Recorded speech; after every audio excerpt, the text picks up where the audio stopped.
오늘 하나님께서 주신 말씀은 이 고린도전서 9장 1절에서 18절까지의 말씀입니다. 고린도전서 9장 1절에서 18절까지의 말씀입니다.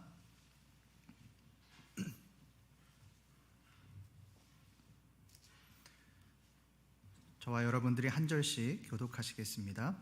내가 자유인이 아니냐 사도가 아니냐 예수 우리 주를 보지 못하였느냐 주 안에서 행한 나의 일이 너희가 아니냐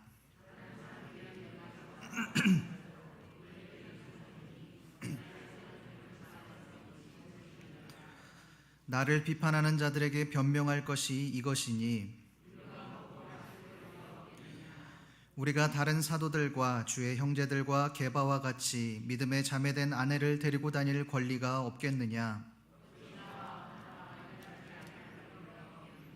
누가 자기 비용으로 군복무를 하겠느냐? 누가 포도를 심고 그 열매를 먹지 않겠느냐? 누가 양떼를 기르고 그 양떼의 젖을 먹지 않겠느냐?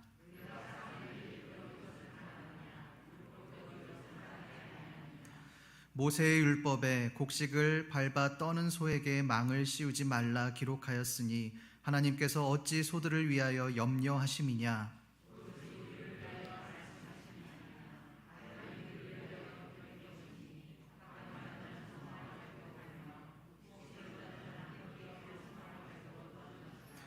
우리가 너희에게 신령한 것을 뿌렸은즉 너희의 육적인 것을 거두기로 과하다 하겠느냐?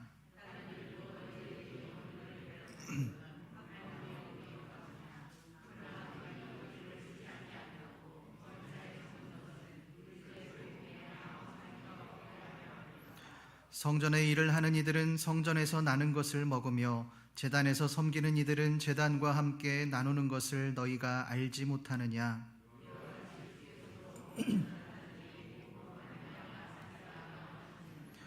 그러나 내가 이것을 하나도 쓰지 아니하였고 또 이 말을 쓰는 것은 내게 이같이 하여 달라는 것이 아니라 내가 차라리 죽을지언정 누구든지 내 자랑하는 것을 헛된 대로 돌리지 못하게 하리라.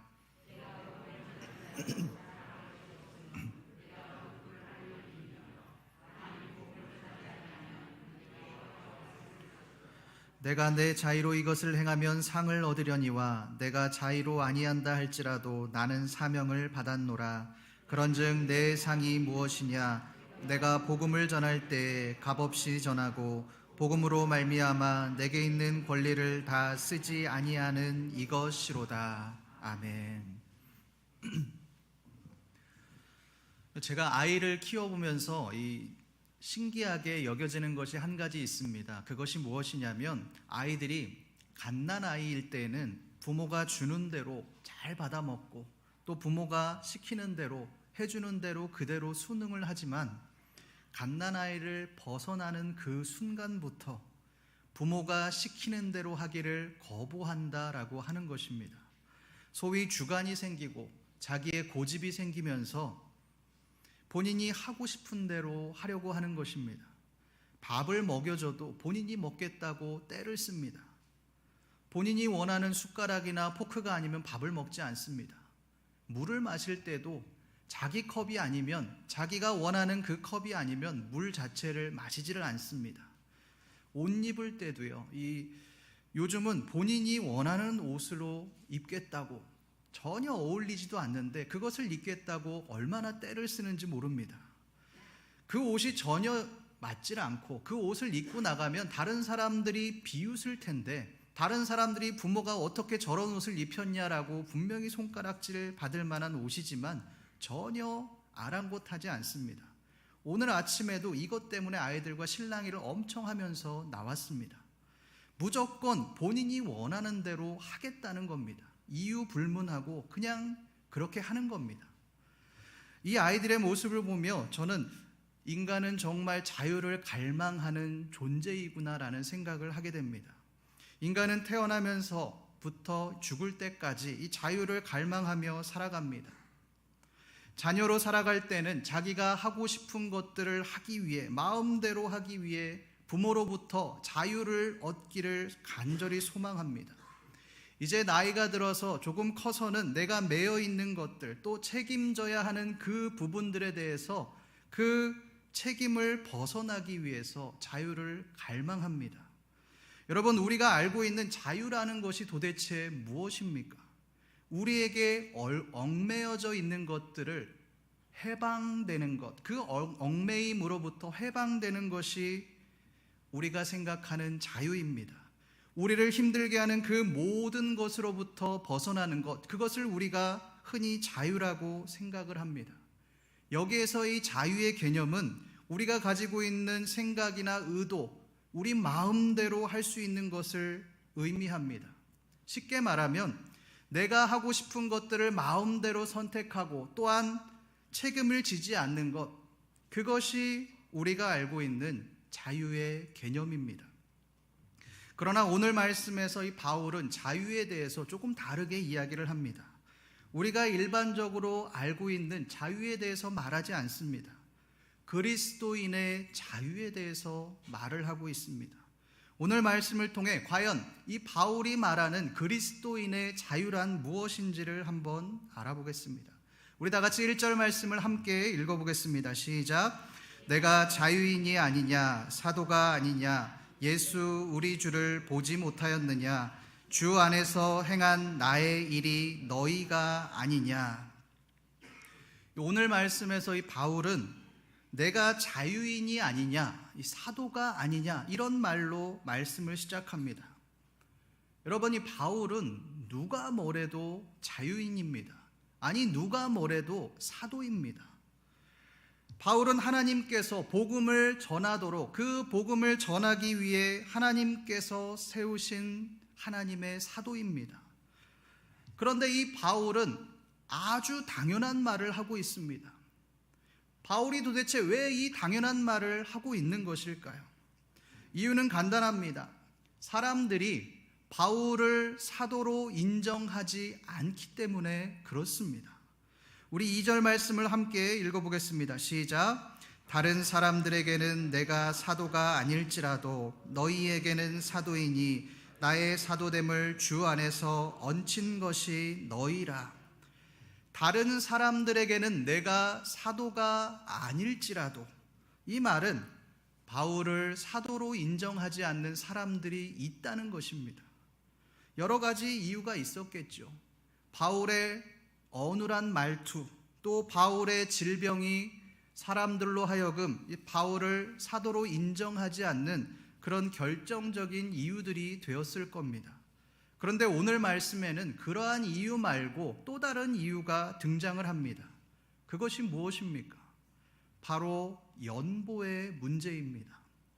당시에 이 복음을 전하는 사도들은 교회로부터 연보를 받았습니다.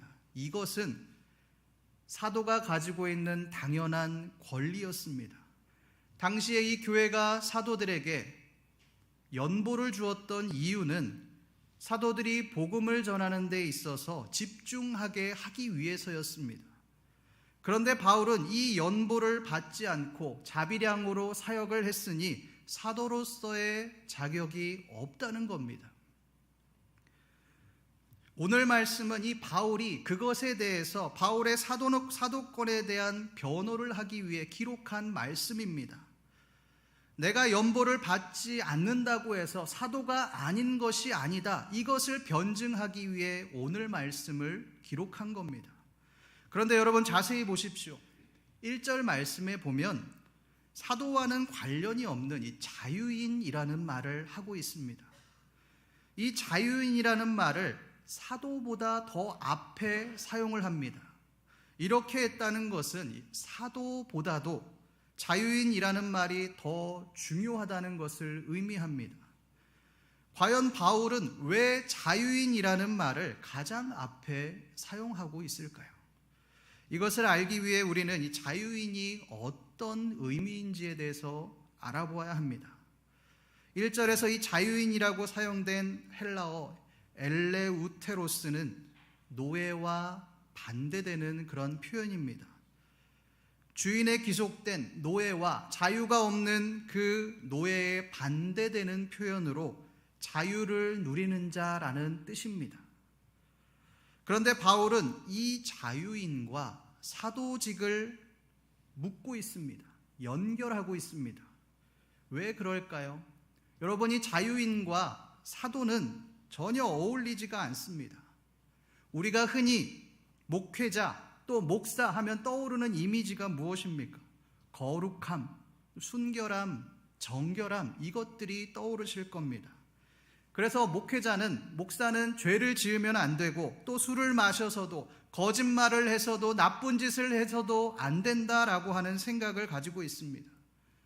일반 사람들이 죄를 지으면 그런가 보다 하고 넘어가지만, 그 죄를 지은 대상이 목사라는 이야기가 들리면 더 분노하고 분개합니다. 왜 그렇습니까? 목회자로서 요구되어지는 그 이미지가 있기 때문에 그렇습니다. 그래서 더 목회자는 자신이 하고 싶은 대로 마음대로 그렇게 삶을 살아갈 수가 없습니다. 사도직도 마찬가지입니다. 사도가 자유롭다, 자기가 하고 싶은 대로 마음대로 살아간다, 전혀 어울리지가 않습니다. 자유롭게 사도직을 그렇게 영위하며 살아가려면 사도를 하지 말아야죠. 그냥 신앙생활만 해야 됩니다. 그렇지 않습니까? 뭐하러 그렇게 고생해가면서 사도직을 합니까? 그냥 하고 싶은 대로 살면 되지 않습니까? 그런데 왜 바울이 이 자유인과 사도직을 연결시키고 있을까요? 그것은 이 바울이 가지고 있는 사도로서의 권리 때문에 그렇습니다. 내가 사도로서 이러한 것들을 할 수 있는 권리가 있다는 것입니다. 그 권리가 무엇입니까? 우리 4절에서 6절까지의 말씀을 함께 읽겠습니다. 시작. 우리가 먹고 마실 권리가 없겠느냐? 우리가 다른 사도들과 주의 형제들과 게바와 같이 믿음에 자매된 아내를 데리고 다닐 권리가 없겠느냐? 어찌 나와 바나바만 일하지 아니할 권리가 없겠느냐?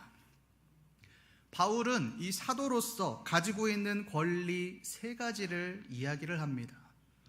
첫 번째 권리는 이 먹고 마실 권리입니다.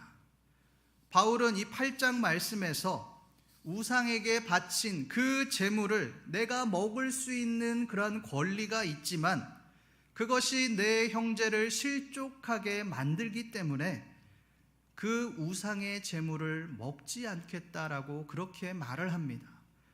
내가 사도로서 먹고 싶은 것을 먹고 또 마시고 싶은 것을 마실 수 있는 그런 권리가 있다는 것입니다.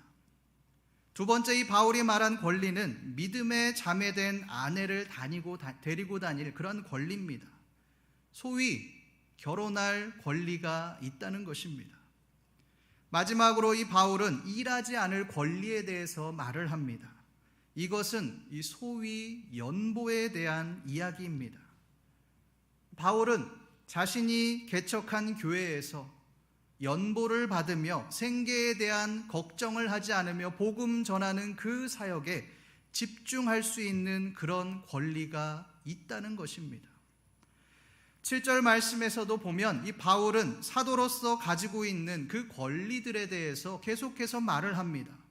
군복무를 하는 사람이 마땅히 돈을 받을 권리가 있지 않느냐? 포도를 심은 사람이 그 열매를 먹을 만한 권리가 있지 않느냐? 양떼를 기른 사람은 그 양떼의 젖을 먹을 권리가 있지 않느냐? 이렇게 말을 합니다. 여러분, 이 바울은 자신의 권리만 내세우고 있습니다. 나는 연보를 받을 권리가 있다. 결혼할 권리가 있다. 교회에서 내 생계를 책임져 줘야 하는 그런 권리가 있다. 이 말을 하고 있습니다. 여러분, 이 모습은 우리가 알고 있는 바울의 모습이 아닙니다. 우리는 바울을 참 사역자, 이 복음을 위해 자신의 목숨을 바친 그 위대한 사역자로 알고 있습니다. 그러나 오늘 말씀에 근거하는 이 바울의 모습은 자신의 권리만을 내세우고 있는 것 같아 보입니다. 자신의 권리만 내세우고 원하는 것만 취하고자 하는 그런 사꾼의 모습 같아 보입니다. 도대체 바울이 왜 이런 말을 하고 있는 것일까요? 우리 다 같이 15절 말씀을 함께 읽어보겠습니다. 시작. 그러나 내가 이것을 하나도 쓰지 아니하였고 또 이 말을 쓰는 것은 내게 이같이 하여 달라는 것이 아니라 내가 차라리 죽을지언정 누구든지 내 자랑하는 것을 헛된 대로 돌리지 못하게 하리라.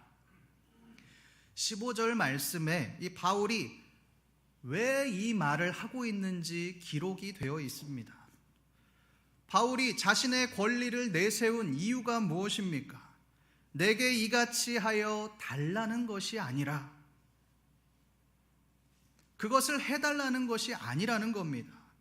고린도 교회여, 너희는 나에게 당연히 연보를 주어야 한다.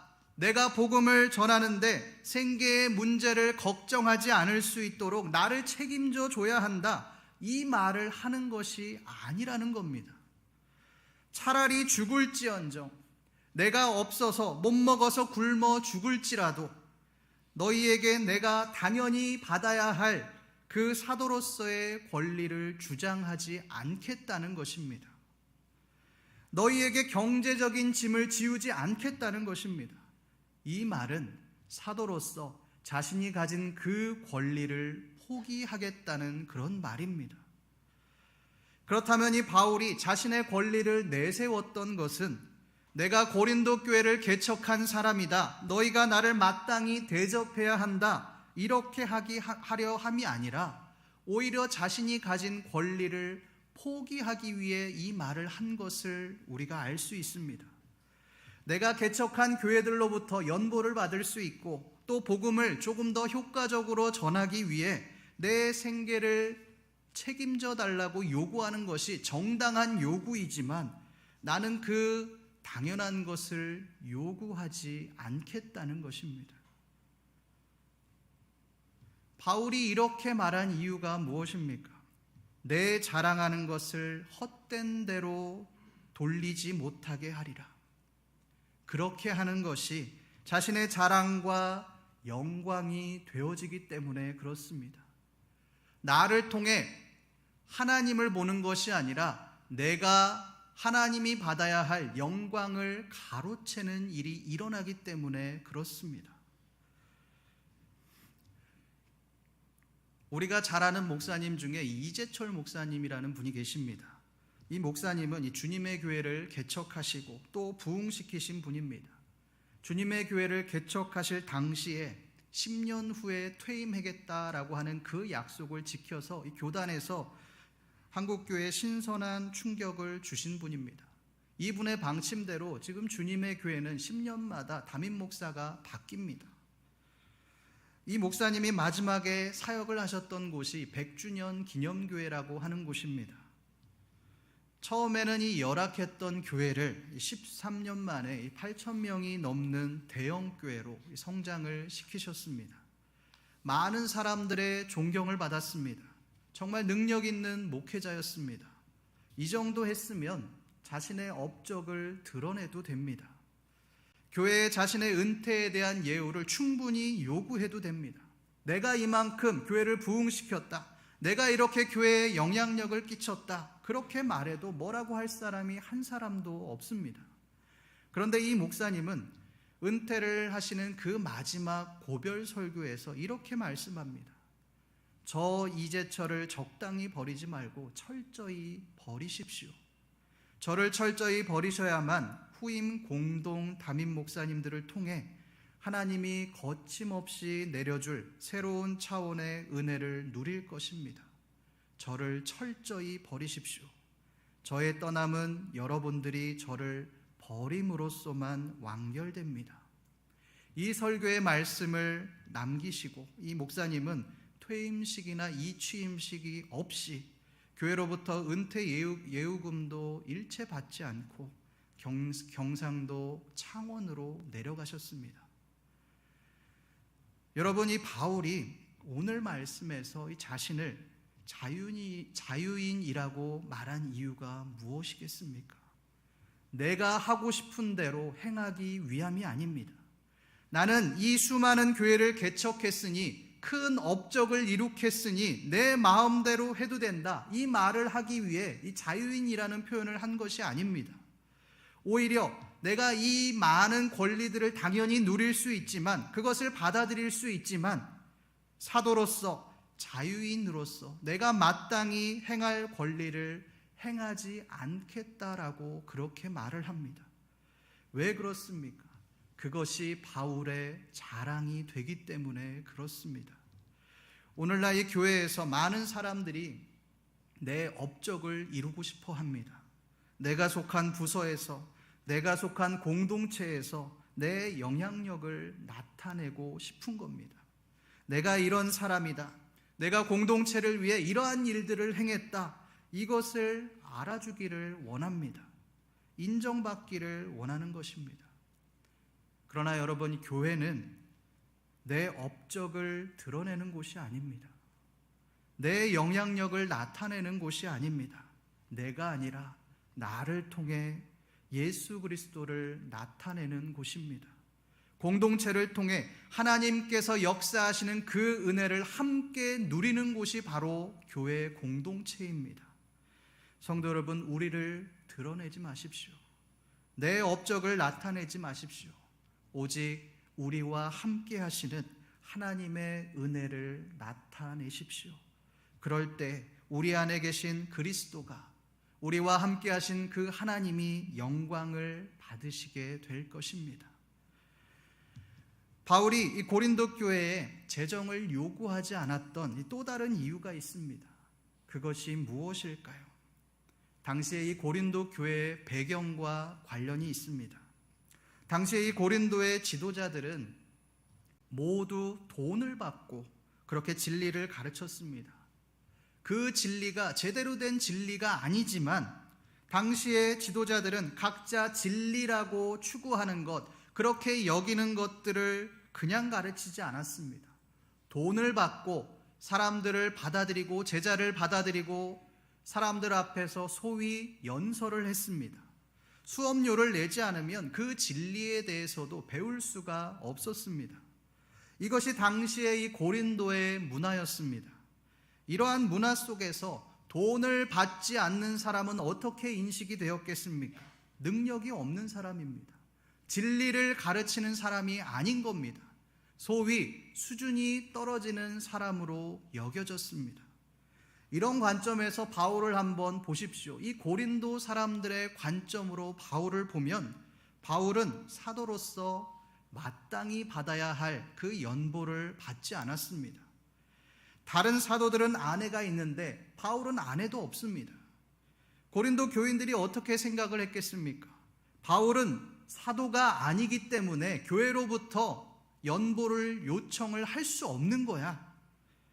아내도 없고, 잘 봐봐, 말도 잘 못하고 육체의 질병까지 있잖아. 저런 사람은 사도가 될 수 없어. 이렇게 말을 하는 겁니다. 예, 바울이 뭐라고 말을 합니까? 우리 12절 말씀을 함께 읽어보겠습니다. 시작.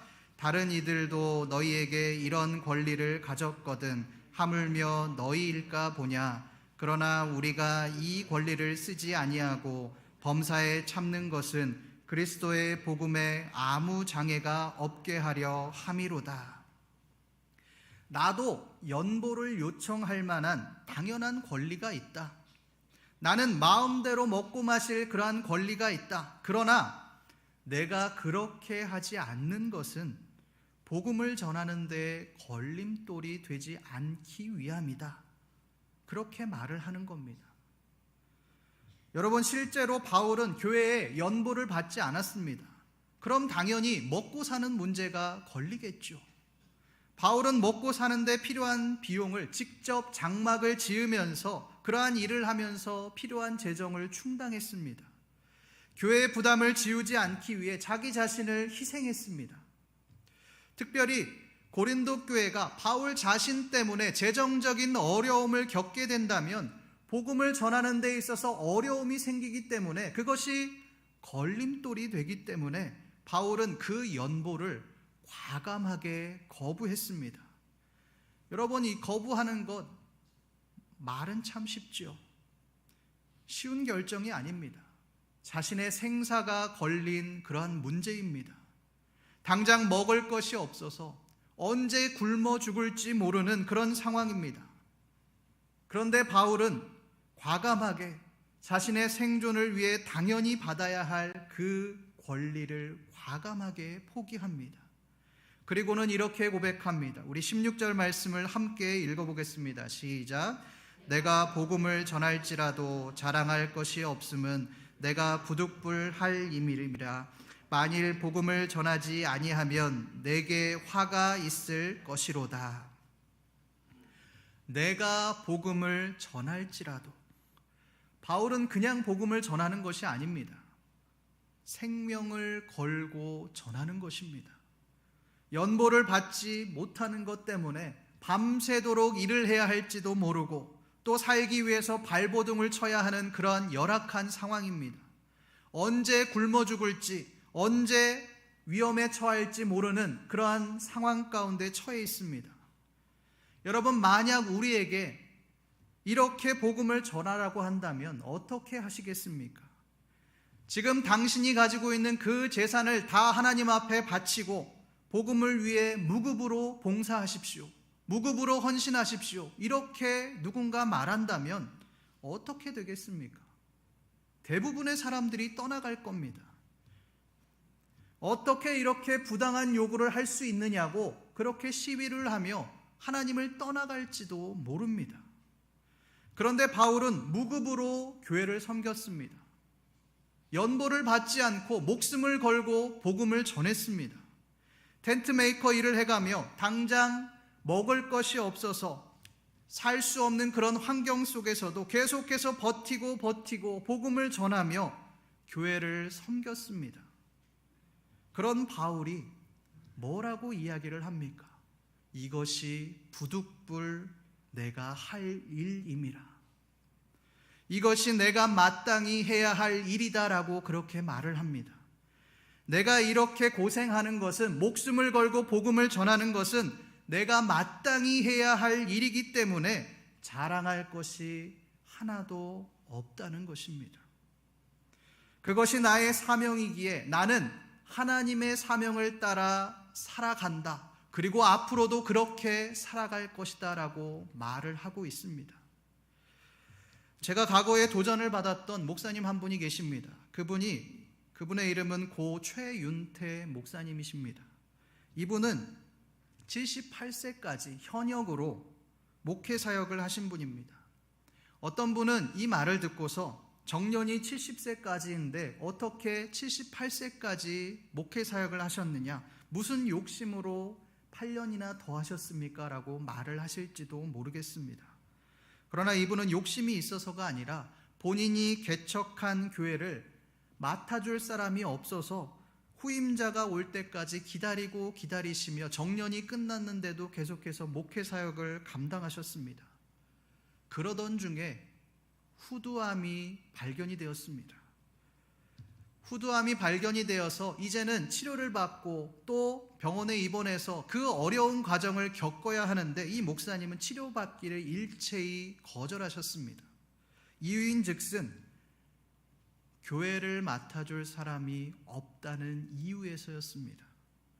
치료를 받고 아무것도 하지 못하고 내가 죽느니 차라리 마지막까지 교회를 지키겠다라고 생각하셔서 그 이후로 10개월간 교회를 섬기며 그렇게 버티셨다고 합니다. 후두암이기 때문에 목소리를 내는 것이 어렵고 목으로 음식을 삼키는 것이 어려움에도, 설교 한마디 한마디 내뱉는 것이 고통스러운 상황임에도 끝까지 사역을 감당하셨습니다. 그러던 어느 날 주일 아침이었습니다.